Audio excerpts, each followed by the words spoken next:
All right, then. Well, it's time to take a look at some comments coming through from you all out there. We'll start with this one from Ikechukwu Ikeji, who writes in saying, well, talking about the scrapping of JAMB. He says, some states have been regarded as educationally less developed states since 1950s, and they are still, it's still the case today. And who knows? He also says, when will they catch up? This is to the detriment of more diligent and hardworking students from other states.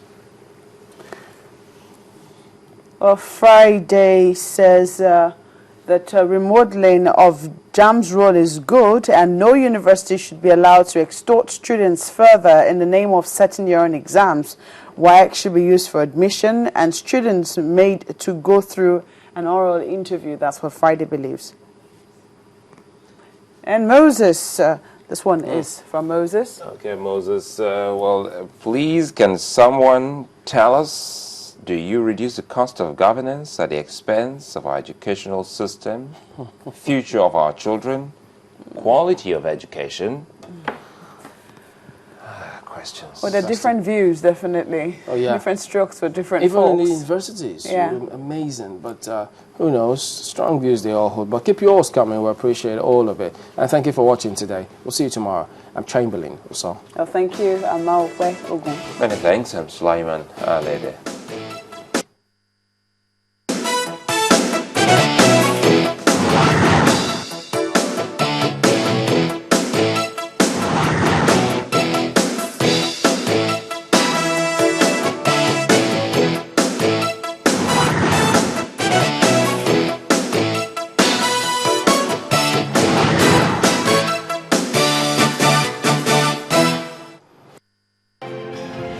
At first, it's only anticipation that something is about to happen.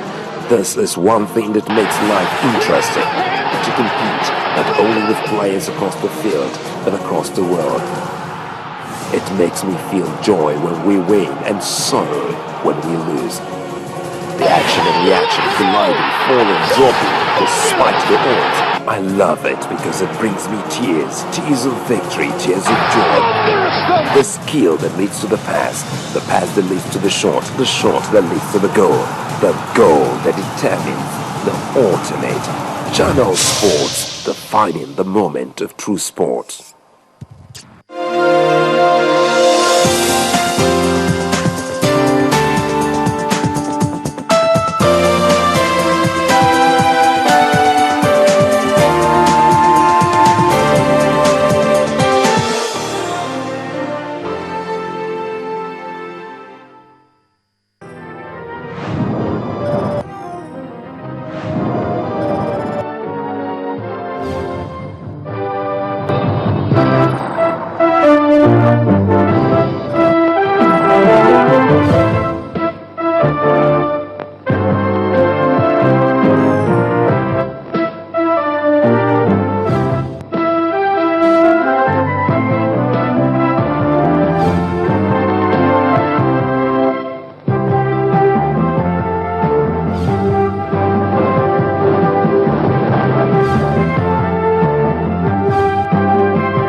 Life has just got easier. You stay connected to Channels TV, where news and innovations are shaping our world. Simply log on to channelstv.com to get the breaking news. Browse the homepage according to what matters to you. Tap on the extended coverage of business, sports, politics, lifestyle, infotech, entertainment, health, world news, and lots more. Click on the live link and see the news in real time. Do you want to watch the latest video of the day? It's just a click away. Friend us on Facebook, YouTube, follow us on Twitter, Google+, participate in Channels TV poll, and share your comments. It's a website you can talk to. Your voice will be heard. ChannelsTV.com. The news at your fingertips.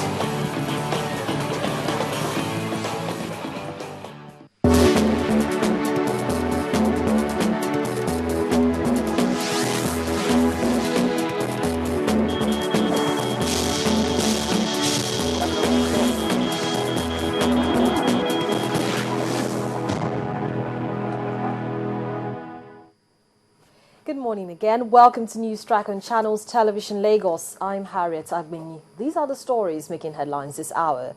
The president has continued to hold talks geared towards tackling the spate of violence in northern Nigeria. The latest is a meeting between President Goodluck Jonathan and the Northern Elders Forum in Abuja, Nigeria's federal capital territory.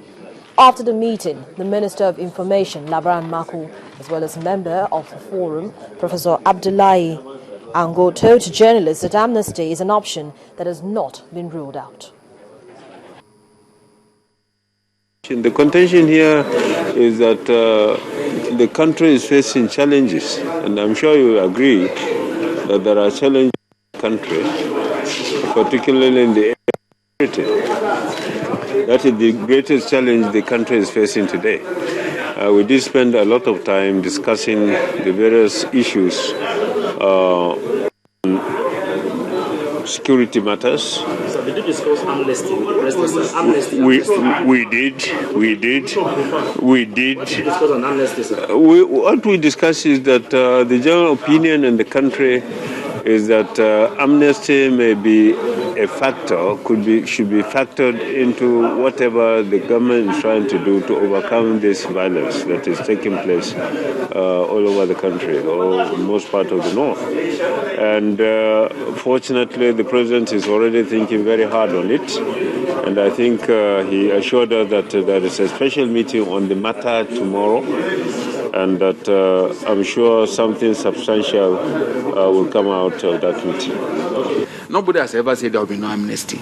We are saying that there should be certain conditions for amnesty to be useful in the process of using it as a mechanism for achieving peace as it relates to the Boko Haram insurgents. And the president further said is indeed engaged in extensive consultations with quite a number of key leaders in relation to this issue of amnesty, and that further consultations are going on within the week. Or residents of Kara village, a border community between Lagos and Ogun State, are still reeling in shock a day after a furious blaze swept through the area, leaving vast destruction in its trail. Scores of houses and kiosks were brought down by the fire, but no loss of life has so far been reported. Now, eyewitnesses say the fire started about 7 p.m. and was caused by a cooking fire and further inflamed by a nearby generating set. The fire service arrived at the scene about 3 hours after the fire started, exhausted their only tanker, then drove back to get more water while the fire raged on. Property worth millions of naira as well as valuable documents was lost to the inferno. Many residents have now been rendered homeless, and it's difficult to say exactly the number of houses destroyed.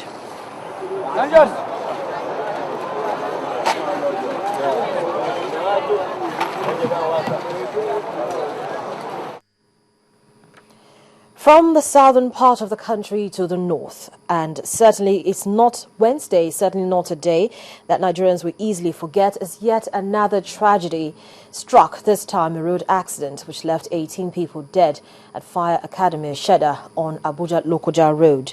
The accident occurred at about 1:35 a.m. when the vehicles had a head-on collision. The crash involved a Marco Polo luxury bus with registration number XG413FGG belonging to GUO Group of Companies and a J5 bus with registration number XA726NSR. Spokesman for the Federal Road Safety Corps, Mr. Jonas Agu, says investigators suspect the driver of the smaller older bus fell asleep behind the wheel, causing the vehicle to drift into the other lane and hit a large touring bus. It's shocking to us because this crash occurred a few hours after we had wrapped up our Easter operations, and we were almost feeling like, oh, thank God for the fewer crashes that occur.